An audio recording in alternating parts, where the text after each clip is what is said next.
Hello दोस्तों, मेरा नाम है शहज़ाद और आपका अपने चैनल पे बहुत बहुत स्वागत है। आज हम वॉल्यूम प्रोफाइल के ऊपर बात करेंगे कि जो मैंने आपको पिछले वीडियोस में वॉल्यूम प्रोफाइल के 4 टाइप्स बताए थे ना, जिसमें था डी टाइप और P type, small B pi T type और स्मॉल डी टाइप। ये कुछ 4 टाइप्स थे वॉल्यूम प्रोफाइल के। इसको मैंने आपको बताया हुआ था और मैंने ये भी कहा हुआ था कि एक के बाद एक हम डिटेल में स्पेसिफिकेशन के बारे में बात करेंगे कि हर एक टाइप का मतलब क्या होता है। जैसे अगर कहीं डीप टाइप बना है तो इसका क्या मतलब है, अगर कहीं स्मॉल बी बना है तो इसका क्या मतलब है, अगर कहीं स्मॉल पी बना है तो इसका मतलब क्या है, और अगर फिर स्मॉल डी बना है तो इसका मतलब क्या है। बेसिकली ये 4 टाइप्स होते हैं जिनको हम थ्योरी बोलते हैं, और इन्हीं 4 में से हम आज ये कैपिटल डी टाइप को पढ़ेंगे और आने वाले इन 3 टाइप्स को हम एक एक करके पढ़ेंगे। वीडियो ज़्यादा लंबी नहीं होगी, 5 से 10 मिनट की वीडियो होगी, लेकिन इसमें आपको पूरा डिटेल में मैं बताऊंगा कि इन टाइप का मतलब क्या होता है और इसे हम कैसे समझ करके अपने ट्रेड में एग्जीक्यूट कर सकते हैं और अपनी ट्रेडिंग स्ट्रेटजी बना सकते हैं। ठीक है ना, तो चलिए हम शुरू करते हैं। बेसिकली सबसे पहले शुरू करने से पहले मैं आपसे एक रिक्वेस्ट करता हूं कि अगर आप हमारे चैनल पर नए हैं और अगर हमारे कंटेंट को आप देखते हैं, कंज्यूम करते हैं और आपको प्रॉफिट होता है तो चैनल को लाइक, सब्सक्राइब और शेयर ज़रूर कीजिएगा, क्योंकि इससे क्या होगा ना कि इससे और बहुत सारे जो नए रिटेल ट्रेडर हैं जो कि अपने ट्रेडिंग में जूझ रहे हैं, काफ़ी टाइम से स्ट्रगल कर रहे हैं, तो उनको भी फ़ायदा होगा और उन तक हमारे वीडियोस जल्दी से जल्दी पहुंचेंगी, उनको भी इससे लाभ होगा और हमें भी सपोर्ट मिलेगा। तो चलिए शुरू करते हैं। सबसे पहले हमें जान लेते हैं ना वॉल्यूम प्रोफाइल होता क्या है। मैंने आपको पहले भी इसके बारे में थोड़ा सा एक ब्रीफली बता दिया था, लेकिन आज मैं डिटेल में चर्चा करूँगा। वॉल्यूम प्रोफाइल जो है वो होता क्या है, ठीक है ना। सबसे पहले हम देखते हैं कि वॉल्यूम प्रोफाइल क्या होता है। ये वॉल्यूम और ये प्रोफाइल, यानी कि इस वॉल्यूम का प्रोफाइल, इस वॉल्यूम का पूरा डाटा, इस वॉल्यूम का पूरा A to Z कि भैया ये वॉल्यूम है क्या। देखिए, वॉल्यूम 2 तरह के होते हैं। एक तो होता है टिक वॉल्यूम, जिसको आप समझते हैं, जो नॉर्मली बेसिकली हर चार्ट में नज़र आता है। नीचे वॉल्यूम्स होती है, नीचे वॉल्यूम बार होती है और ऊपर हमारा चार्ट चलता है, प्राइस का मूवमेंट होता है। तो इसके बेसिस पे हमें समझते हैं कि वॉल्यूम घट रहा है कि बढ़ रहा है। बट ये जो है ये टिक वॉल्यूम होता है। ये क्या करता है ना, ये प्राइस के बिहेवियर पे नहीं, बल्कि ये टाइम के बेस होता है कि मतलब यहाँ पे जो है वो कितना टाइम इन्होंने एक्सपेंड किया, ठीक है ना। तो ये जो वॉल्यूम होती है जिसको मैं आज आपको पढ़ाने वाला हूँ ना, ये टाइम पे बेस्ड होता है, और ये नीचे वाला जो होता है वो प्राइस पे बेस्ड होता है कि मतलब इस पर्टिकुलर प्राइस पे कितना वॉल्यूम ट्रेड हुआ। लेकिन ये जो वॉल्यूम प्रोफाइल होती है ये बेसिकली ये बताती है कि इस प्राइस लेवल पे प्राइस ने कितना टाइम एक्सपेंड किया, इस प्राइस लेवल पे प्राइस ने कितना टाइम बिताया। तो जिससे ये मालूम होता है कि कहीं ना कहीं इस प्राइस लेवल पे कुछ ऐसा हो रहा है जो कि बहुत बड़ा होने वाला है, ठीक है ना। तो उससे हमें आइडिया मिलता है कि यार कहीं ये सपोर्ट तो नहीं बन रहा है, कहीं ये रेजिस्टेंस तो नहीं बन रहा है, या फिर कहीं बड़े प्लेयर यहाँ पे अकोमोडेट तो नहीं कर रहे हैं, या फिर डिस्ट्रीब्यूशन तो नहीं कर रहे हैं। बहुत सारी चीज़ें हैं। तो हम देखते हैं कि जो डी वॉल्यूम प्रोफाइल होता है उसका मतलब क्या होता है और उसके शेप का क्या मतलब और कैसा उसका शेप होता है। देखिए, एक कैपिटल डी जो वॉल्यूम प्रोफाइल होता है, ये इसका शेप ना कैपिटल डी की तरह होता है। कैपिटल डी का मतलब क्या होता है, देखिए मान लीजिए कि ये हमारा 100 से लेकर के 150 का प्राइस रेंज है, ठीक है ना। अब प्राइस क्या करेगी ना, इसी में मूव करेगी, एरिया में मूव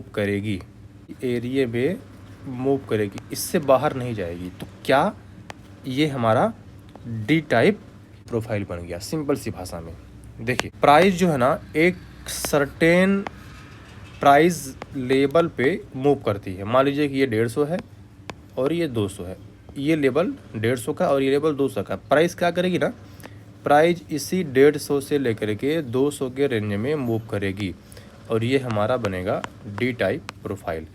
डी टाइप प्रोफाइल में प्राइस किसी एक पर्टिकुलर प्राइस रेंज में ही मूव करती है, किसी एक पर्टिकुलर प्राइस रेंज में ही मूव करती है और इसका जो पॉइंट ऑफ कंट्रोल होता है ना वो इसके बीच में होता है। जैसे यहाँ पे दिया हुआ देखिए, ये यहाँ और यहाँ से लेकर के प्राइस लगभग इसी रेंज में ही मूव किया है, ना इससे ऊपर किया ना तो इससे नीचे गया। अच्छा, इसके मतलब क्या होते हैं, मैं अभी आपको चार्ट में दिखाऊंगा इसके मतलब क्या होते हैं। इसका मतलब ये होता है कि मार्केट में ना अभी या तो अकुमुलेशन हो रहा है, या तो अकुमुलेशन हो रहा है और या तो फिर डिस्ट्रीब्यूशन हो रहा है। यानी कि जो बड़े प्लेयर हैं, जो मार्केट को मूव करते हैं, जो मार्केट को चलाते हैं, या तो वो बहुत ज़्यादा ख़रीदारी कर रहे हैं। समझिए बात को, अगर अकुमुलेशन हो रहा है, अगर प्राइस बॉटम पे डी टाइप बना रही है, ठीक है ना, तो आप ये समझ जाना कि या तो बड़े प्लेयर यहाँ पे सस्ते दामों पे बहुत सारे बाई कर रहे हैं या फिर अपने ट्रेड को एडजस्ट कर रहे हैं और छोटे प्लेयर यहाँ अभी कंफ्यूज्ड हैं कि कब मार्केट में एक ब्रेकआउट होगा और हम ट्रेड लेंगे। जबकि ब्रेकआउट तब होता है ना जब जो है ये पूरा अकुमुलेशन हो जाता है, जब पूरा टोकरा भर जाता है माल से, तो उसको एक जगह से दूसरी जगह शिफ्ट किया जाता है। ठीक वैसे ही डी टाइप जब डी शेप बन जाता है मार्केट का, या फिर जब डी शेप बनने वाला होता है मार्केट में, तो वहाँ पर जो बड़े प्लेयर होते हैं ना वो अपनी ख़रीदारी शुरू करते हैं हिडनली, बिना किसी को बताए। और जैसे ही वो टोकरा भर जाएगा, यानी कि जैसे ही डी प्रोफाइल भर जाएगा, तो फिर इसके दो चांसेस होते हैं, या तो फिर ये ब्रेक डाउन करेगी, इस सपोर्ट को तोड़ करके नीचे आएगी, और या फिर ब्रेकआउट करेगी, ठीक है ना, इस रेजिस्टेंस को तोड़ करके ऊपर जाएगी। तो ये होता है डी टाइप प्रोफाइल। अच्छा, इसमें क्या होता है, most of the volume is at centre, जिसको हम पॉइंट ऑफ कंट्रोल जोन बोलते हैं। ये इसका एक तरह से सपोर्ट और रेजिस्टेंस काम करता है। ये हमारा हो गया वैल्यू एरिया हाई और ये हमारा हो गया वैल्यू एरिया लो और ये हो गया हमारा पॉइंट ऑफ कंट्रोल। और ये पॉइंट ऑफ कंट्रोल सपोर्ट और रेजिस्टेंस दोनों का काम करता है। अगर प्राइस इस पॉइंट ऑफ कंट्रोल के ऊपर मूव कर रही है तो ये पॉइंट ऑफ कंट्रोल इसके लिए एक सपोर्ट बन जाएगा, लेकिन अगर प्राइस इस पॉइंट ऑफ कंट्रोल के नीचे मूव कर रही है ना, तो ये पॉइंट ऑफ कंट्रोल इसके लिए एक रेजिस्टेंस बन जाएगा। तो most of the volume is at centre point of control zone, ठीक है ना। अभी देखिए ये इतना बड़ा कैसे बन जाता है और इसे हम पॉइंट ऑफ कंट्रोल क्यों कहते हैं। इसके पीछे रीज़न ये है कि मार्केट ने, प्राइस ने ना इस पर्टिकुलर, जैसे कि मान लीजिए कि ये हमारा 150 है और ये हमारा 100 है और ये हमारा मान के चलो कि 120 का एरिया। अब 120 के प्राइस लेवल पे प्राइस ने बहुत टाइम बिताया है, क्या बहुत टाइम बिताया, तो क्या ये हमारा एक वॉल्यूम क्लस्टर बन जाता है, ठीक है ना। ज़्यादा बहुत टाइम बिताया तो ये एक तरह से सपोर्ट या रेजिस्टेंस बन जाता है। यानी कि ये हमें दिखाता है, ये जो बड़ी बार होती है हमें दिखाती है कि प्राइस ने यहाँ बहुत टाइम बिताया है और ये एक स्ट्रॉन्ग सपोर्ट या रेजिस्टेंस बन चुका है, जिसके हिसाब से इसका बार बड़ा होता है। देखिए वॉल्यूम प्रोफाइल में ना ये जो बार्स होते हैं ना छोटे बड़े, यही दिखाते हैं कि इस प्राइस लेवल पे प्राइस ने कितना वक्त बिताया है। जैसे कि मान लीजिए यहाँ पे यहाँ कम वक्त बिताया, यहाँ ज़्यादा बिताया, यहाँ और ज़्यादा बिताया, यहाँ ज़्यादा, यहाँ कम। तो जब प्राइस मान लीजिए कि प्राइस यहाँ से मूव करके नीचे आए ना, तो इस लेवल पे ना प्राइस बहुत जल्दी मूव करेगी। क्यों? क्योंकि यहाँ पे इसको फेयर वैल्यू नहीं मिलती है, यानी कि जो बायर्स होते हैं और सेलर्स होते हैं ना उसको यहाँ पे नहीं मिलते हैं, तो प्राइस यहाँ पे जल्दी मूव करती है। लेकिन जैसे ही इस पॉइंट ऑफ कंट्रोल पे आएगी ना, प्राइस फिर से धीमी हो जाएगी और फिर अपना मूव डिसाइड करेगी कि हमें आगे कहाँ जाना है। तो ये होता है wide in the middle, point of control के अराउंड वॉल्यूम हैवी होती है, ये चीज़ें होगी। Tapering at edge, upper and lower tails short होता है, ये दोनों छोटे छोटे होते हैं जो उसके वैल्यू एरिया हाई और वैल्यू एरिया लो की जो एरियाज़ होते हैं। प्राइस रोटेट करता है एक फेयर वैल्यू एरिया में, बैलेंस मार्केट। मैंने बताया ना, ये एक तरह से रेंज बाउंड मार्केट होती है, बैलेंस मार्केट होती है, फेयर वैल्यू मार्केट होती है। और यहाँ से दो चीज़ों की संभावना होती है, या तो प्राइस ऊपर कर ब्रेकआउट करके ऊपर जाएगी और या तो प्राइस ब्रेक डाउन करके नीचे आएगी। ठीक है ना। चलिए हम थोड़ा सा चार्ट में इसको देखते हैं कि चार्ट में क्या होता है।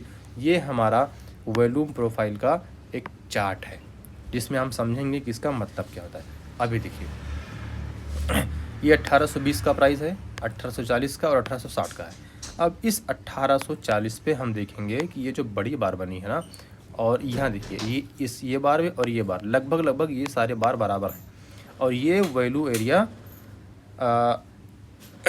ये पॉइंट ऑफ कंट्रोल है, और ये वाली एरिया देखिए ये पॉइंट ऑफ कंट्रोल है, सॉरी पॉइंट ऑफ कंट्रोल ये है, और ये वैल्यू एरिया लो है।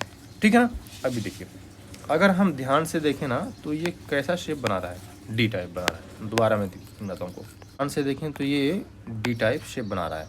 अब यहाँ प्राइस क्या कर रही है, यहाँ प्राइस इसी रेंज में ही मूव कर रही है, इसी रेंज में मूव कर रही है।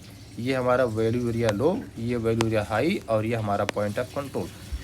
अब इसमें दो चीज़ों की पॉसिबिलिटी बढ़ जाती है। सबसे पहली बात, या तो प्राइस इस वैल्यू एरिया हाई को ब्रेक करके ऊपर जाएगी, और इस वैल्यू एरिया हाई को ब्रेक क्यों करेगी। आप सोचो कि इस वैल्यू एरिया हाई को प्राइस ब्रेक क्यों करेगी, क्योंकि अभी तक इसमें अकुमुलेशन हो रहा है। इस प्राइस लेवल पे अभी तक इसमें अकुमुलेशन हो रहा है। अकुमुलेशन मीन्स व्हाट, यानी कि जो बड़े प्लेयर हैं ना, वो अपनी ख़रीदारी कर रहे हैं, अकुमुलेट कर रहे हैं प्राइस को। अगर ये बॉटम पे है तो, और अगर यही टॉप पे है ना, तो वहाँ पे डिस्ट्रीब्यूशन चल रहा है। वो हिडनली अपने ट्रेड को एडजस्ट कर रहे हैं, अपने पोजीशंस को एडजस्ट कर रहे हैं। तो अभी यहाँ पे इस पूरे एरिए में, इस पूरे खित्ते में बायर्स का और सेलर्स का एग्रीमेंट है, जिसकी वजह से प्राइस यहाँ मूव कर रही है। लेकिन जैसे ही या तो यहाँ पे बायर्स कमज़ोर होंगे तो सेलर्स एक्टिव होंगे, और अगर सेलर्स कमज़ोर होंगे तो बायर एक्टिव होंगे। तो जो कमज़ोर होगा ना, उसकी तरफ प्राइस मूव करेगी।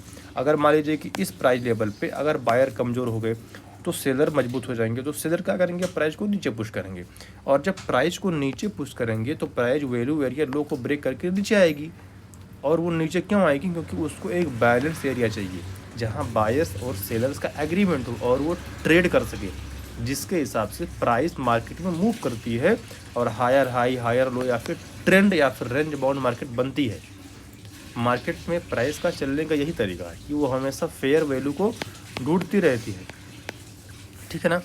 तो जब भी किसी भी चार्ट में ऐसा प्रोफाइल बने, डी प्रोफाइल बने, तो आप ये समझ जाना कि मार्केट में ब्रेकआउट होने वाला है। या तो प्राइस ऊपर जाएगी या तो प्राइस नीचे जाएगी।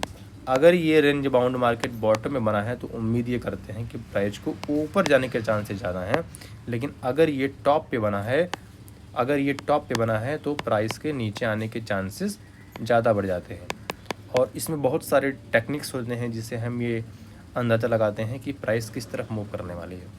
तो ये था आज का वॉल्यूम प्रोफाइल का डी टाइप, और आने वाले टाइम में हम पी और कैपिटल बी, स्मॉल बी और कैपिटल और पी टाइप का, स्मॉल डी टाइप का, ये 3 टाइप्स बचेंगे जिनको हम एक एक करके स्टडी करेंगे। ठीक है ना। एक और है ये कैपिटल स्मॉल डी, ये 3 टाइप बचेंगे जिनके ऊपर हम स्मार्ट स्टडी करेंगे आने वाले टाइम में, हो सकता है 1 से 2 दिन में। तो चलिए मिलते हैं अगले किसी नेक्स्ट सेशन में। आपका बहुत बहुत शुक्रिया, थैंक यू।